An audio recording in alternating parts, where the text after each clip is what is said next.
Alléluia. Amen. Je suis heureux d'être avec vous encore ce matin. Amen. Et je vais vous expliquer alors cette expérience que j'ai faite il y a déjà un petit moment. Quand je me suis converti, en fait, j'ai eu un problème avec mon père. C'est que comme c'était moi qui gérais toutes ses affaires, quand je me suis converti, il nous achetait dehors. Moi, j'avais ma maison, on était dans le même terrain. Il a dit, puisque tu es chrétien, je ne veux plus te parler. Il dit, alors tu prends ta femme et tes enfants et tu t'en vas. Alors on s'est retrouvés à la rue. Quand je suis parti, j'ai cassé ma voiture sur la route. Et je me souviendrai toute ma vie, j'ai mis la main dans la poche et il me restait 20 €. Et j'avais ma petite fille qui pleurait et qui me disait, pas, Bouille l'avocat me pas, je veux ma chambre. Et j'ai ma fille, c'est plus possible.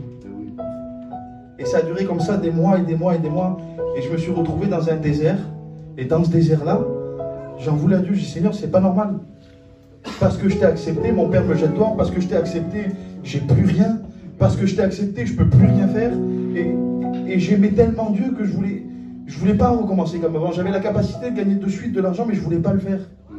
J'ai dit, Seigneur, parce que je t'accepte, il m'arrive tout ça. J'ai dit, maintenant, mon père ne me parle pas. Il nous faisait un petit peu la guerre, il s'en prenait un petit peu à nos enfants. C'était une situation assez compliquée et j'arrivais pas à me sortir de ce désert-là. Et je disais, ce désert, c'est mauvais. Mais vous savez, dans le désert, et j'ai l'habitude de dire ça maintenant et avec le temps, j'ai compris qu'un désert, c'est pas tout le temps négatif. Aujourd'hui, je peux vous dire qu'un désert, c'est positif. Parce que dans un désert, quand on n'a rien, quand on ne peut pas s'en sortir, et je me suis souvenu que dans le désert, Dieu était là. Amen. Gloire à Dieu. Et il y a eu un moment où je disais, comment je vais faire? Comment je vais faire pour faire ça? Comment je vais faire pour m'en sortir? Comment je vais faire? Comment je. Et un jour, Dieu m'a dit, arrête de dire toi, mais dis plutôt comment je vais t'en sortir. Et j'ai dit, Seigneur, c'est vrai, je te demande pardon. J'ai dit, je laisse tout entre tes mains. J'arrête de lutter, j'arrête de faire. J'ai dit, je vais dépendre de toi.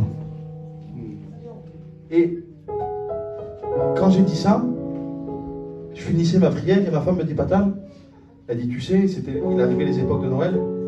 Elle dit, Patan, bon, Noël, c'est dans une quinzaine de jours ou 20 jours.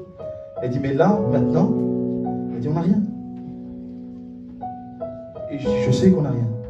Elle dit, mais il nous manque du lait pour les petits. Et je dis, combien il y a dans le placard? Et elle va, elle prend des sous et elle me dit, il reste ça. Il restait 60 €. Quelques billets et quelques pièces. 60 €. Ça m'était jamais arrivé, moi, ça. Et là, j'ai dit, Seigneur, j'ai dit que je te ferai confiance. Amen. J'ai dit que je dépendrais de toi. Ben, j'ai dit, tu sais quoi, Mélina, j'y viens. On va acheter 2 bouteilles de lait, un paquet de gâteaux pour les petits. Et au moins, eux, ils mangeront. Et à l'intérieur de moi, je me disais, j'ai la capacité de gagner beaucoup d'argent. J'ai dit, mais non, Seigneur, je te fais confiance. Alors on a été, je m'en souviendrai toujours, c'était au Super U. Je suis arrivé, et là il y avait un monsieur qui faisait la manche, un sans-abri. Et quand on l'a vu, on a eu peine. Et ma femme est descendue, elle a dit, Patan, elle dit, nous au moins on dort au chaud. Elle dit, pas lui. Je dis, c'est vrai, vas-y. Alors elle est descendue, elle a pris, j'avais mis les sous au milieu de la voiture. Elle a pris tous les sous comme ça, elle est partie, et elle a dit, tenez monsieur, et que Dieu vous bénisse. Et moi j'étais dans la voiture, et quand elle est revenue, je dis, c'est bien ma femme, t'as bien fait. Je dis, qu'est-ce que je fais, et j'ai dit, mais nous maintenant, on fait comment? Et elle regarde, et elle dit, maman, Patan. Elle dit, j'y ai donné 25 €. Elle dit, il nous reste 35 €. Ben, je dis, c'est bien. 35 €, on achètera un peu de lait, un peu de gâteau, des petits, voilà. Et de toute façon, Dieu est avec nous, je dis. Et alors on descend. Et quand je descends, Dieu me parle. Et il me dit, prends un chariot. Je dis, Seigneur, avec un chariot, tu veux que je fasse quoi? J'ai 35 € pour 2 bouteilles de lait, je prends ça qui se tire. Et prends un chariot. Alors je prends mon chariot et je mets mes enfants dedans. Je dis, au moins, on dirait que ça sert pour ça. Et je rentre dans le Super U et Dieu me dit, parce que tu dépends de moi, je m'occupe de tout. Et je commence, je vais dans le rayon, j'achète 2 petites bouteilles de lait. Et Dieu me dit, non, prends. Alors bon, j'en prends 3. Il me dit, prends. Alors, je prends 2 paquets de gâteaux et à plusieurs reprises, Dieu me dit, vas-y. Et au bout d'un moment, je dis, Seigneur, ça fait trop de fois que tu me parles. D'accord. J'appelle ma femme, j'ai dit, là, viens voir quoi. J'allais, on fait les commissions. Et j'ai acheté. S'il me fallait 3 paquets de gâteaux, j'en prenais 10. S'il me fallait 6 bouteilles de lait, j'en prenais 2 packs. Et j'ai acheté, j'en mettais partout dans le chariot. J'ai fait descendre les petits. Je dis, attendez les petits, restez là. Et j'ai fait mes commissions. Je crois que je ne les ai jamais fait comme ça. Et j'ai rempli le caddie à ras-bord. Et ma femme me dit, madame, c'est bien. Elle dit, mais tu te rappelles qu'on n'a que 35 €? J'ai dit, oui, Mélina. J'ai dit, mais Dieu est avec nous. Amen. Alors on a continué. Il y a un moment, je suis arrivé à la caisse. Et là, il y a eu un moment, je me suis dit, aïe, comment je vais faire maintenant? Alors j'ai attendu. Les gens devant moi ont commencé à passer. Et j'ai dit à ma femme, allez, mets tout sur la caisse. Et là, ça a commencé. Bip, bip, bip, 2-3 articles. Et moi, ça y est, je voyais marquer 35 €. J'ai dit, aïe, c'est tout ce que j'ai. Et vas-y, que ça continue. Je vous dirai pas la somme, mais c'était énorme. Et la dame m'a fait, vous payez comment, monsieur?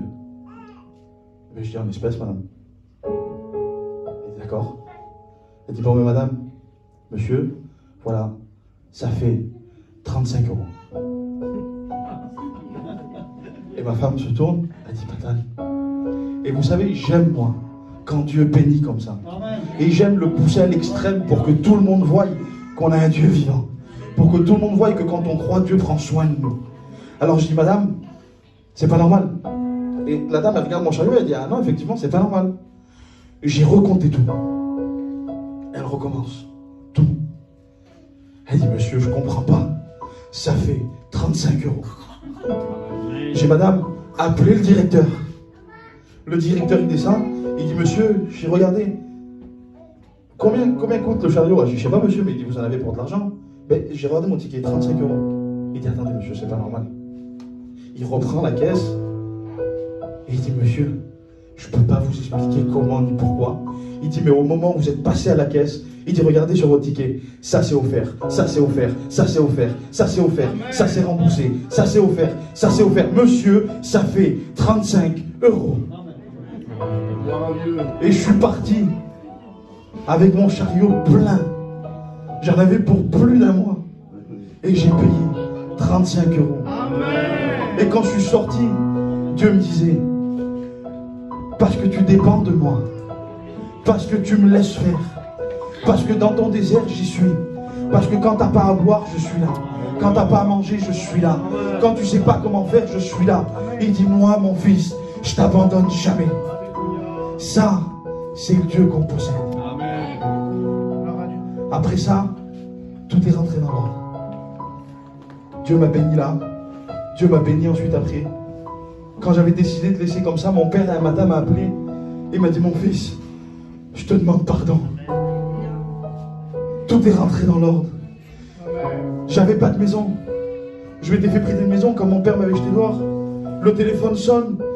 On me dit, allô, monsieur Baptiste? Je dis oui.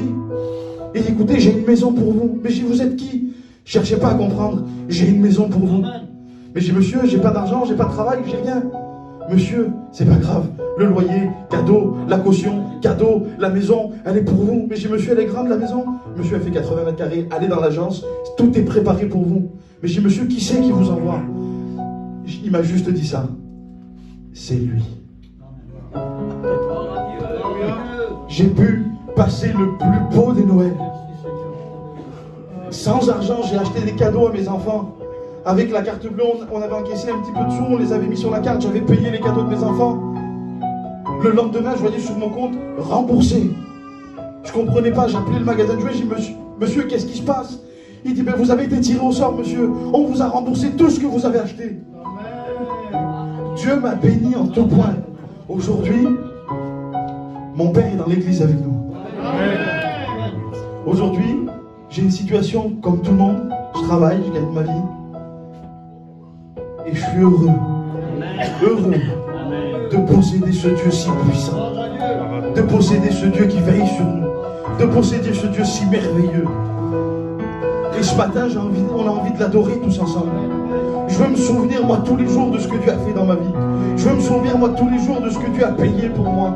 Et aujourd'hui, si nous sommes là tous ensemble, c'est pour le remercier. pour le dire merci.